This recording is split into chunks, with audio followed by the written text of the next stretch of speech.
This is From Hero to Zero, a show about the misconception of the demise of the music industry. We talk to heroes to make sense of the alleged zero, the music business.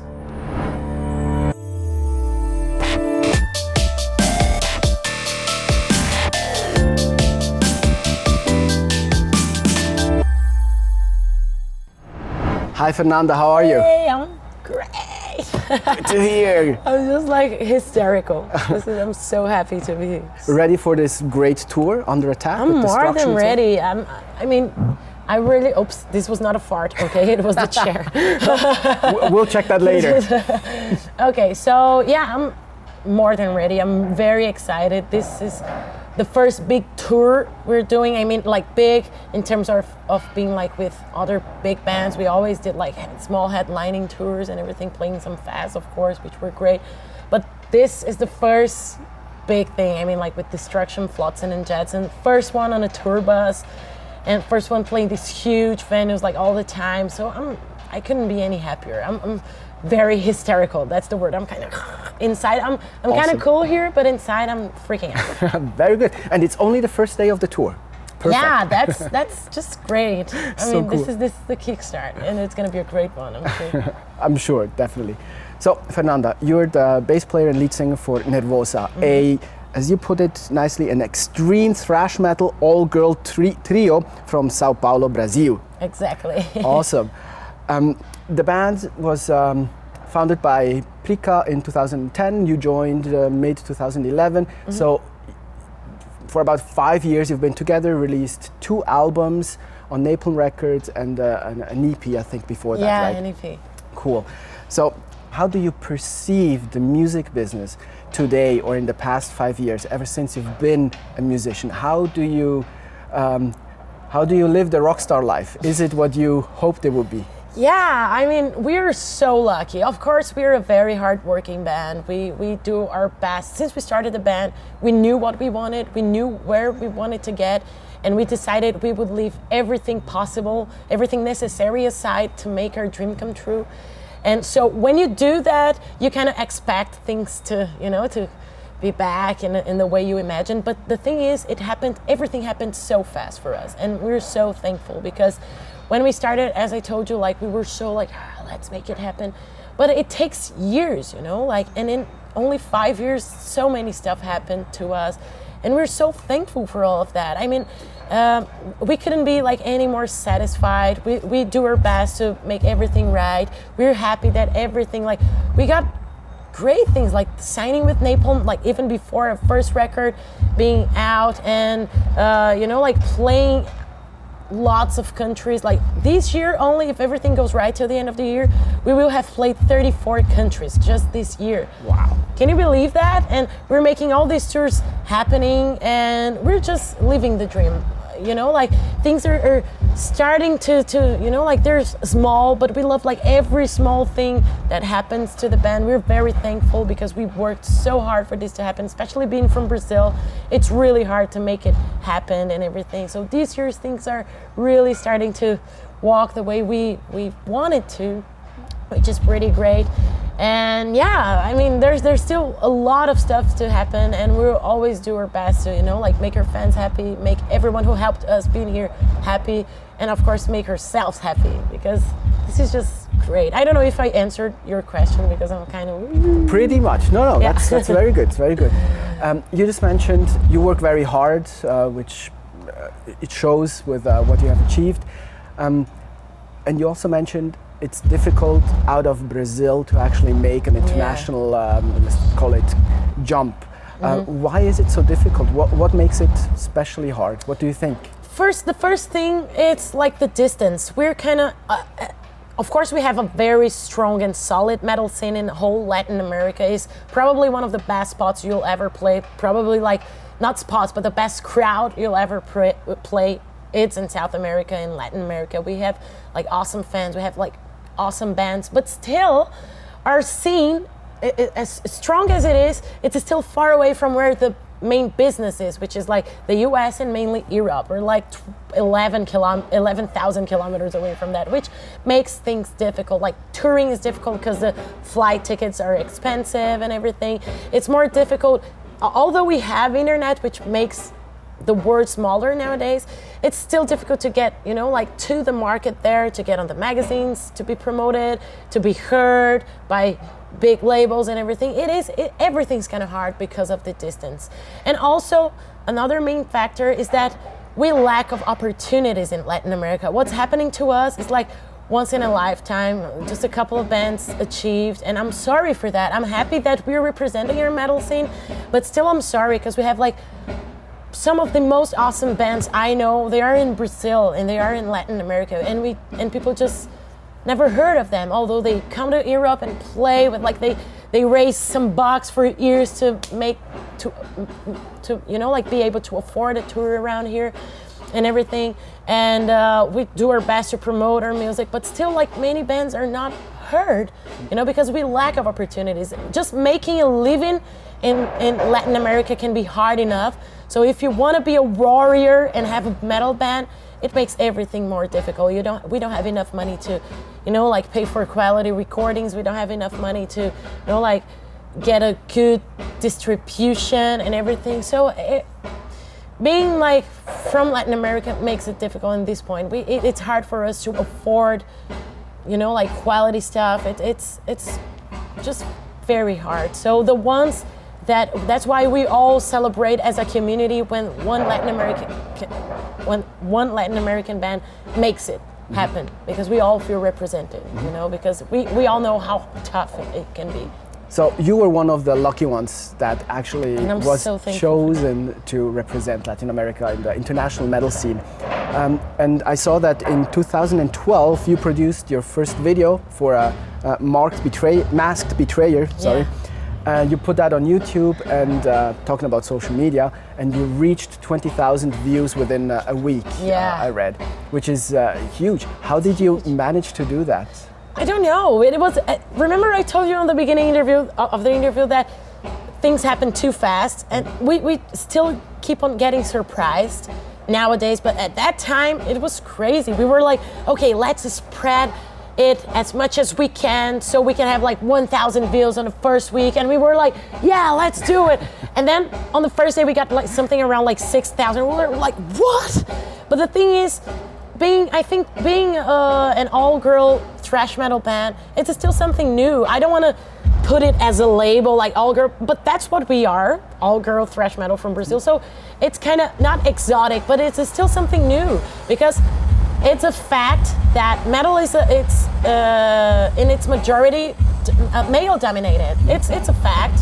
I mean, you just gotta count how many guys are out there playing and how many girls. Sure. So it's a fact. So still, when there's like girls playing, it's still something new and still something that people like to see. Like, oh my God, another girl band or another girl singing. She's a badass. Let's support them in order to have more and more girls. Because all of us have, like a couple of friends, like girl friends that they are metalheads and they're awesome, and we want to have more girls like that, So I think people end up like supporting and getting curious about it, first because it's new, and second because they want to keep on supporting, so there's more girls coming and playing. So I think this factor helped a lot on this. And also we sent that because I used to interview bands, I kind of spammed the bands I knew from the time I was interviewing, and I sent like all the guys, like message them, the ones I was in touch with my band and everything. And one of them was Schmier from Destruction. Ooh. Yeah, and I sent it to him, and what he did, before he even answered me, he posted on his Facebook, like, this is badass thrash metal from Brazil. It needed three crazy girls. It needed to come from Brazil. Like, there's no other place you can find that and everything. And he posted that, and there was a boom of people from outside of the country, outside of Latin America, like watching the videos, messaging us. And that's right after that was when our label got in touch with us. So he helped us in a very good way. I didn't even ask him, like, can you post it? You don't ask that, but just ask him to watch it, and he did that. And he's been helping us like ever since. Like, he called us for this tour and everything, personally called us for this tour. So I think he helped us a lot at that time, and that helped for this crazy boom that happened at that time, and which I'm pretty thankful about. Sure. So great influencer. Schmier was, or Destruction was a great influencer for you. Definitely. Not only on this part, but as a band, you know, like everyone, if you listen to my band, you'll notice that Destruction is a big deal for us. Like, I mean, like as a singer, he influences me a lot. It's just great. Nowadays, or back in the days, in the olden days, there used to be something called artist development. I don't know if you're familiar with that term. No, I'm sorry. So, no worries, no worries. That's basically labels used to sign bands and then they would develop their career. That's something that nowadays doesn't seem to happen anymore. Yeah, how is it with you? I mean, Napalm, we're so thankful to be with Napalm because they're very helpful with us. And from day one, since the day they wrote us, they seem to believe us as a band and our music as much as we did. And I think that this is really important. We didn't want to be in a label that we would be like just one more band that they would not give a fuck about, or not give a fuck, but they wouldn't like pay attention and treat with, you know, like with wish that the band gets bigger and anything. So we felt that from the beginning. And that's the main reason we signed with them, because we could feel they were excited to having us there and they believed we could get somewhere, and they did their best, you know, like we just joined forces because there's us like sacrificing everything to, you know, to make it happen, and then there's them like giving us the push we needed. I mean, by providing us, you know, like some good quality chance to, you know, like to go to a good studio and record a good album within their budget, of course, and we did that. They had the chance of suggesting like great guys on the beginning to provide us like killer artwork, and also the press work they do. I mean, we got some very good pictures on the beginning, on our first album, like for example in Burn magazine, on Revolver, on Metal Hammer, like everywhere. So it's great, this helps a lot. So I think with us, they do this artist development, not in the way that it was, you know, in the past, you know, but they provided us things that without them, we would take like probably a decade to get. So they're always really helpful to us. They're always really helpful because they believe us and they keep on telling us this, and we keep on telling them thank you very much. And that's a very healthy relationship we got with them. You recorded in California, not in Brazil this time, with Brandon Duffy. Exactly. Why did you choose not to record in your roots town in Sao Paulo, but go to California? It's because, first of all, like, I mean, we had this great experience in Sao Paulo. If we were in Brazil, we should probably record on the same place. But we decided to ourselves that with this album, we wanted to take the album to, you know, to another level, to a next step, you know? And then we were planning it to tour the US. Then we thought, well, we have some songs ready. Maybe it's gonna be perfect timing. I mean, we can get there like 1 month before the tour starts because we will have like the plane tickets already. So it would be just perfect timing. And also, when you're like a teenage metalhead and you have a band in Brazil, you always get the dream of like recording outside of Brazil, or recording, you know, at Maury Sound and stuff like that, or at least like recording outside of the country, where somewhere where the bands you love recorded and everything. So it was like a child dream coming true for us. We always wanted that, you know, and it was really important.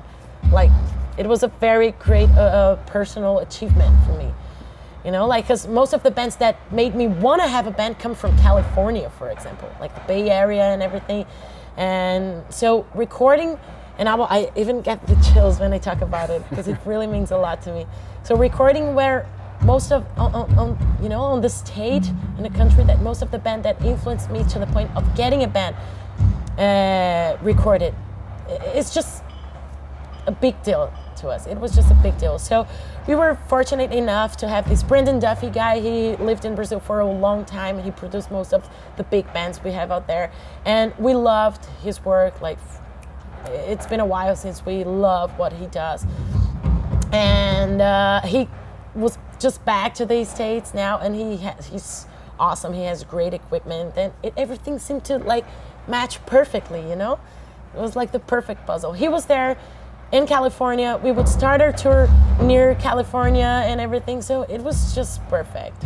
and he's a great guy, pretty affordable to what we got, because we just, we can't afford like, and he was there for us. He could, like fit in our budget. So it was just like the most perfect dream come true. It was just great. Perfect. Last question. I read somewhere or saw somewhere that you're a fan of Nuclear Assault. Oh, yeah. You actually said that because of Nuclear Assault, you wanted to have a metal band. Exactly. They're the main reason, not the main reason, but they're the main band that influenced me on having a band. I mean, there's, of course, like, my favorite band is Iron Maiden. Steve Harris is the reason why I play the bass and everything. Chuck Schuldiner is the reason why I sing this way, like with this graspy voice. But still, Nuclear Assault was the band. I was in other bands from other genres before Nervosa. I played like traditional metal, like from the 80s, like Warlock kind of thing. And also I was in a melodic death metal band, like similar to Arch Enemy and everything. Before I played like everything you can imagine, but then when I got to listen to Nuclear Assault, I just got crazy. I was like, what the fuck? Because they're the kind of thrash metal I like, like this catchy choruses, catchy riffs and everything, and lyrics about society and stuff like that. And when I listened to them, I was like, okay, I gotta do something similar to it. And that's when I decided to have a thrash metal band, and I had one. But then Nervosa was where I had like all girl thrash metal trio, because that's what I wanted. Very influenced by Nuclear Assault. Of course, now we got some other influences because it's the three of us with three different influences. But Nuclear Assault is definitely the band that made me want to have a thrash metal band. And I was telling him before the interview, I should definitely have a Nuclear Assault tattoo. I got Slayer here, I got Kiss, I got DRI, but there's Nuclear Assault missing. I'm probably getting this during a tour, maybe here. Yeah. That would look good. Well, next time. Like, so when I do this, like, Nuclear Assault is here. Exactly. Next time you can show it to us again. Yeah, that would be great. Very cool. Well, Fernanda, it was a pleasure. Thank you so much. All the best with the tour. Thank you for the opportunity. Anytime. Thank you. Thank you so much.